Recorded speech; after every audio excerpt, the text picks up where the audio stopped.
નમસ્કાર વિદ્યાર્થી મિત્રો, આજે આપણે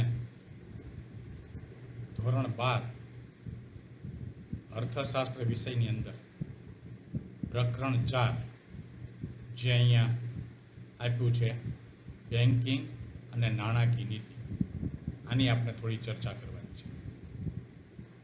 મિત્રો, પ્રકરણની શરૂઆત કર્યા પહેલાં એક ખાસ કે મારી આ યુટ્યુબ ચેનલ જો તમે હજુ સુધી સબસ્ક્રાઈબ ન કરી હોય તો કરી લેશો, લાઈક કરશો, શેર પણ કરશો અને તમારા ભાઈબંધ દોસ્તારોને જાણ પણ કરશો. કેમ કે આપણે અર્થશાસ્ત્ર વિષયની અંદર મહત્વની ક્વિઝ, એનિમેશનવાળી ક્વિઝ તેમજ અગત્યના મુદ્દાની સ્લાઇડો દ્વારા રજૂઆત, આ બધું કરશું. એટલે પરીક્ષાલક્ષી જરૂરી માહિતી તમને મળી. ત્યાર પછી નેક્સ્ટ હવે આપણે સીધી પ્રકરણની શરૂઆત કરીએ.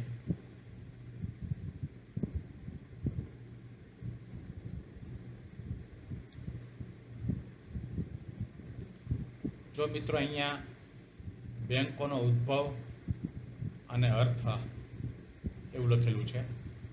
અહીંયા એની માહિતી આપેલી છે. અંગ્રેજીમાં બેંક શબ્દનો અર્થ જથ્થો કે સમૂહ થાય છે. સંસ્કૃત ભાષામાં બેંકને મળતો શબ્દ ભાંડ છે, જેનો અર્થ મૂડીનો જથ્થો એમ થઈ શકે. વિશ્વની સૌપ્રથમ બેંક તરીકે સ્પેનમાં, જો આ યાદ રાખજો, 1401માં સ્થપાયેલી, એનું નામ અહીં આપ્યું છે બેંક ઓફ બાર્સિલોના ગણાય છે. ખાલી જગ્યા તરીકે યાદ રાખજો. બેંકનો અર્થ બેન્કિંગની સેવા આપતી સંસ્થા એટલે બેંક. એટલે કે માગવામાં આવે એટલે નાણાં પરત કરવાની શરતે ધિરાણ કરવાના હેતુથી બચતો એકત્રિત કરતી સંસ્થાને બેંક કહે છે. બેંક એટલે નફાના હેતુથી કાર્ય કરતી એવી ધંધાકીય સંસ્થા જે પ્રજાની બચતોને થાપણ તરીકે સ્વીકારે, તેના બદલામાં વ્યાજ આપે, તે થાપણો સાચવે, વળી તે થાપણોમાંથી જે લોકોને જરૂર હોય તેમને શું કરે? ધિરાણ આપે અને ધિરાણ સામે વ્યાજ વસૂલ કરે તથા અતિરિક્ત નાણાંનું દેશના વિકાસ માટે વિવિધ ક્ષેત્રોમાં રોકાણ પણ કરે. તો આ માહિતી આપણે જોઈ બેંકનો ઉદ્ભવ અને એના અર્થ વિશે. ત્યાર પછી નેક્સ્ટ એની પછીની સ્લાઇડ.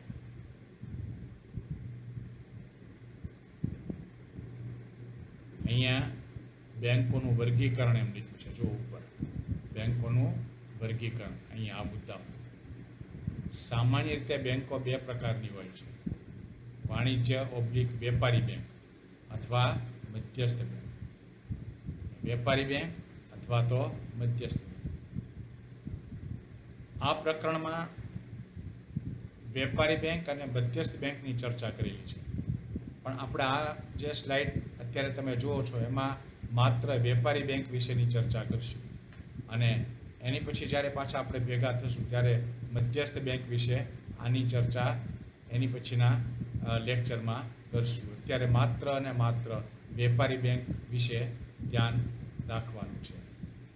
ભારતમાં 1949ની બેન્કિંગ કંપનીના ધારા મુજબ શું કહેવામાં આવ્યું હતું? વેપારી બેંક એટલે એવી સંસ્થા જે બેન્કિંગ અંગેના વ્યવહારો કરે, એટલે કે દેશમાં રોકાણ વધારવા માટે પ્રજાની થાપણ સ્વીકારે, જે ગ્રાહકને જરૂર પડે ત્યારે પાછી મળે અને જેમાંથી ચેક, ડ્રાફ્ટ, પે ઓર્ડર વગેરે દ્વારા ઉપાડ થઈ શકે. આમ વેપારી બેંક ધંધાદારી એકમ છે અને નફા માટે કાર્ય કરે છે. બીજા શબ્દોમાં કહીએ તો બેંકો નાણાંની હેરફેર કરીને નફો કમાવા ધંધો કરે છે અને એટલા માટે જ તેમને વેપારી બેંક કહેવાય છે. બરોબર, ખ્યાલ આવી ગયો? બેંકોના વર્ગીકરણમાં આટલી ચર્ચા ધ્યાનમાં લેવાની છે. ત્યાર પછી વેપારી બેંકના કાર્યો. બે પ્રકારના કાર્યો છે, મુખ્ય કાર્યો અને ગૌણ કાર્યો. આપણે બંને કાર્યોની ચર્ચા કરવાની છે. એમાં પેલું છે મુખ્ય કાર્ય. મુખ્ય કાર્યોમાં થાપણો સ્વીકારવી, આ પેલું આવશે. પ્રજા પાસે રહેલી બચતોને બેંક સ્વીકારે છે અને તેને થાપણો સ્વરૂપે સાચવે છે. થાપણો 3 પ્રકારની હોય છે. જુઓ, ચાલુ ખાતાની થાપણ, બચત ખાતાની થાપણ અને મુદતી થાપણ. એમાં પેલી ચાલુ ખાતાના થાપણની આપણે થોડી ચર્ચા કરીએ. આ ખાતું ધંધા, પેઢી કે વ્યક્તિના નામે ખોલવામાં આવે છે. કયું ખાતું? ચાલુ ખાતું. એમાં રખાતી થાપણો બધા પ્રકારની થાપણો કરતાં વધુ તરલ હોય છે. શેમાંની? તો કે આ ચાલુ ખાતાની. ધંધા માટે દિવસમાં જેટલી વાર ઉપાડ કરવો હોય એટલી વાર આ ખાતામાં ઉપાડ થઈ શકે છે. ચાલુ ખાતામાં આ ખાતેદારને ચેકબુક મળે છે પણ વ્યાજ મળતું નથી. જુઓ, ધ્યાન આપજો. ચેકબુક મળે છે પણ વ્યાજ મળતું નથી. ઉપરથી બેંક તેમની પાસે અમુક પ્રકારનો સર્વિસ ચાર્જ વસૂલ કરે છે. તો આ વાત થઈ ચાલુ ખાતા. ત્યાર પછી બચત ખાતું. આ જે બીજું આપ્યું છે ને બચત ખાતું, એની વાત આપણે કરીએ. બચત ખાતાની થાપણો. આ ખાતામાં વ્યક્તિઓ પોતાની ટૂંકા ગાળા માટેની બચતો રાખે છે. શેમાં? બચત ખાતાની થાપણોમાં. જ્યારે પૈસા પાછા જોઈએ ત્યારે ચેકબુક દ્વારા ઉપાડી શકે છે. વળી આવી થાપણો પર વ્યાજ પણ મળે છે. અને એમાં પછી એક સગવડતા આપી છે. જો અહીં કાઉન્સમાં લખ્યું છે. અને એ સગવડતા રિકરિંગ ખાતાની સગવડ. આ થાપણો પણ બચત ખાતાની થાપણોનો એક પ્રકાર છે. જે કાઉન્સમાં લખ્યું છે ને, આ એની વાત છે. જે વ્યક્તિઓ એક સાથે બચત કરવા ન ઈચ્છતી હોય કે ન કરી શકતી હોય, જો આ બહુ સરસ સગવડતા આપી છે, તેવી વ્યક્તિઓ દર મહિને અમુક સમયગાળા દરમિયાન કોઈ ચોક્કસ રકમ આ ખાતામાં જમા કરાવતી રહે છે. આમ વ્યક્તિની થાપણ વધતી જાય છે અને જમા થયેલ થાપણ પર તેને વ્યાજ મળતું રહે છે. અને પરિણામે આવી થાપણોને રિકરિંગ થાપણો કહે છે. જે અહીં કાઉન્સમાં લખ્યું છે ને, રિકરિંગ ખાતાની સગવડ, અહીંયા જે લખ્યું છે કાઉન્સમાં, એની વાત થઈ. ત્યાર પછી મુદતી થાપણો, જેને આપણે ફિક્સ ડિપોઝિટ કહીએ છીએ. આ થાપણો ચોક્કસ મુદત માટે મૂકવામાં આવે છે. આ થાપણો પર બેંક સૌથી વધુ વ્યાજ ચૂકવે છે. બરોબર છે? જ્યારે લાંબા ગાળા માટે વ્યક્તિ બચત કરવા ઈચ્છતી હોય ત્યારે આવી થાપણો રાખે છે અને જરૂર પડે અતિરિક્ત ઉપાડની સવલત, જેને આપણે ઓવરડ્રાફ્ટ કહીએ, એ પણ આપે છે, મેળવી શકે છે. બરોબર છે? તો અહીંયા થાપણો સ્વીકારવી, એમાં ચાલુ ખાતું, બચત ખાતું અને મુદતી થાપણ, આટલી વાત કરી. બચત ખાતામાં આપણે રિકરિંગ ખાતાની સગવડતાની પણ વાત જોઈ. ત્યાર પછી નેક્સ્ટ, ધિરાણની સવલતો પૂરી પાડવી. અર્થતંત્રમાં ધંધા માટે અને અન્ય કારણો માટે રોકાણકર્તાઓને, વ્યક્તિઓને, ખેડૂતોને તથા અન્ય વર્ગના લોકોને નાણાંની જરૂર પડે ત્યારે તેઓ બેંક પાસેથી ધિરાણ લે છે. બેંક શું કરે છે? જુઓ, બેંક વ્યાજ લઈને વિવિધ પ્રકારનું ધિરાણ પૂરું પાડે છે. સમયના સંદર્ભમાં ધિરાણ ટૂંકા ગાળાનું, મધ્યમ ગાળાનું કે લાંબા ગાળાનું હોઈ શકે છે. જુઓ, ટૂંકા ગાળાનું ધિરાણ એટલે તો કે 1 વર્ષ સુધીનું. મધ્યમ ગાળાનું ધિરાણ એટલે 1 થી વધુ અને 5 વર્ષ સુધીનું. લાંબા ગાળાનું ધિરાણ એટલે 5 થી 15 વર્ષ સુધીનું. બરોબર? તો આ સવલતો પૂરી પાડે છે.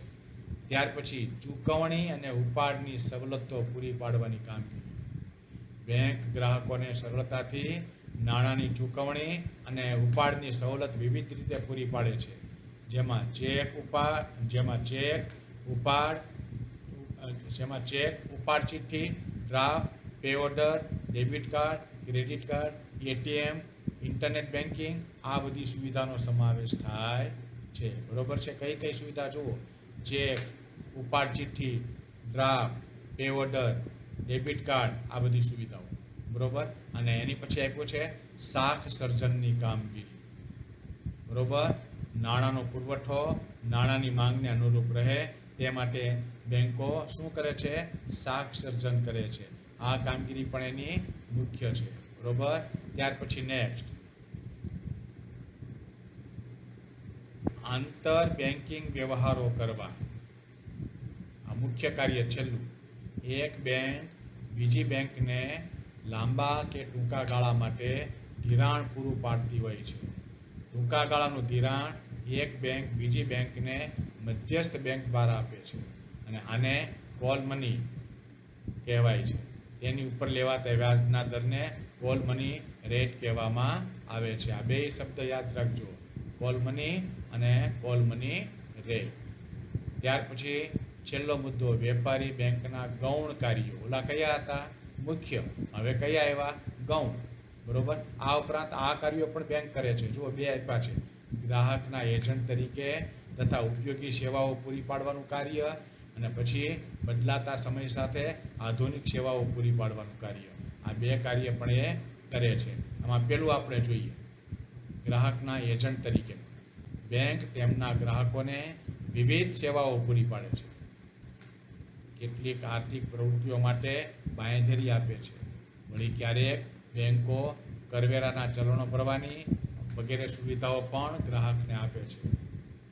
ગ્રાહકોની કિંમતી વસ્તુઓ જેવી કે દાગીના, મહત્વના ડોક્યુમેન્ટ વગેરે સાચવવા માટે લોકરની સગવડતા પણ પૂરી પાડે છે. બરોબર? ખ્યાલ આવી ગયો? ત્યાર પછી છેલ્લો મુદ્દો ગૌણ કાર્યનો, બદલાતા સમય સાથે આધુનિક સેવા પૂરી પાડવી. બેંકોનો ખ્યાલ અને કાર્ય પદ્ધતિ સમય સાથે બદલાતા રહે છે. એમાં પરિવર્તન આવે છે. જુઓ, જૂના સમયમાં બેંકો સાથેનો વ્યવહાર જુઓ ને અત્યારે જુઓ તો તમને ઘણો બધો ફેરફાર લાગશે. બરોબર? અત્યારે કોમ્પ્યુટરનો આખો યુગ આવી ગયો એટલે એ પ્રમાણે કાર્ય બેંકો દ્વારા થતું હોય છે. બેન્કિંગ કાર્યોને સતત નવીનીકરણ થતું રહે છે. આજના સમયમાં ચલણ કે ચેક વાપર્યા વગર એક બેંકના ખાતામાંથી કોઈ અન્ય બેંકના ગ્રાહકના ખાતામાં મિનિટોમાં નાણાંની ઇલેક્ટ્રોનિક ટ્રાન્સફર માટે નેપ અને આરટીજીએસ જેવી સુવિધા ઉપલબ્ધ કરાઈ છે. આ બંને સુવિધા બેન્કિંગના લીધે શક્ય બની છે. બરોબર? અને છેલ્લે વળી ઇન્ટરનેટ બેન્કિંગ તથા મોબાઈલ ફોનના બેન્કિંગ એપ દ્વારા ગ્રાહક પોતાના ખાતાની બધી વિગતો કોમ્પ્યુટર અથવા મોબાઈલ ફોન પર મેળવી શકે છે. તો આની સાથે આ મુદ્દો આપણે આખો પૂરો કરીએ છીએ. હવે પછીની સ્લાઇડમાં જ્યારે આપણે મળશું ત્યારે મધ્યસ્થ બેંક વિશે આગળ વાત કરશું. ધન્યવાદ. આટલું તમે તૈયાર કરજો. 1-2 વાર વિડીયો જોશો એટલે ઓટોમેટિક તમને મુદ્દાઓ યાદ રહી જશે. આભાર.